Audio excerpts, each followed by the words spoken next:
पाके सब पाई जीवी तू ही तो मोर दुनिया तू ही तो जिया इश्क सनम इश्क खुदा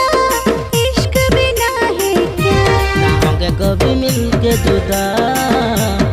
और हम इसके हुआ ना होगी कभी मिलके जुदा और हम इश्क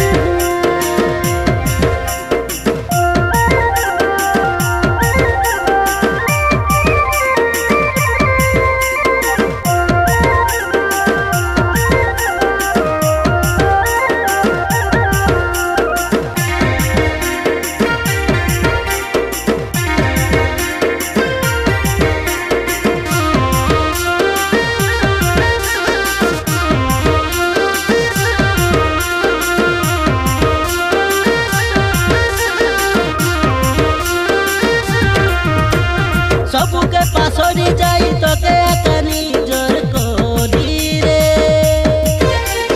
हुई में सतोताई सबके छड़ी आईली एबे तो भलो ना लागे तुई जो दिनो रेले पाके रे मनो जीवन के राजा के बेनु स्वरूप दिली तो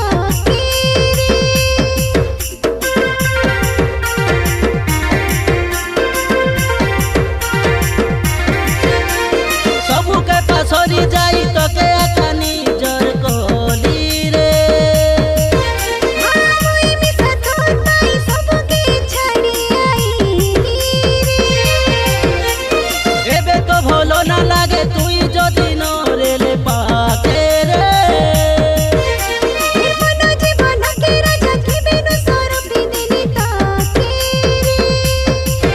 हो दिनो हो राती मोर साथी पाके था होगी कभी मिलके जुदा और हम इश्क ना होंगे कभी मिलके जुदा और हम इसके हुआ